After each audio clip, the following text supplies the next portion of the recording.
ଏଇଟା ଛତୁ। ଆଜି ଆମେ ତ ଛତୁ ତରକାରୀ ଖାଇବା। ତ ବଦିନର ଛତୁ ଖାଇତେ ଇଚ୍ଛା ହେଉଥିଲା, ସେଥିପାଇଁ ଆଜି ଆମେ ଛତୁ ଆଣିଦେଲୁ। ଏ ଦେଖ କରୁଥିବେ ଏତେ ସାରା ଇଏ ଆମର ଛତୁ ଆଣିଛନ୍ତି। କି ଛତୁ କହିବେ ତ ମୁଁ ଯେତିକି ଛତୁର ନାଁ ଜାଣିଛି କହିବି। ଏଇଟା ହେଉଛି ପତ୍ର ଛତୁ, ଏଇଟା ହେଉଛି କୁଟା ଛତୁ, ଆଉ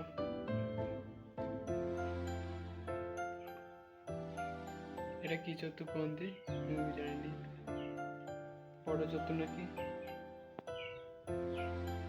ଏଇଟା କି ଛତୁ କମେଣ୍ଟ କରି କହିବେ।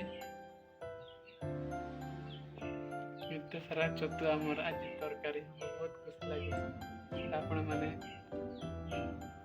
ଯଦି ଖୁସି ଲାଗୁଥିବ କମେଣ୍ଟ କରିବେ।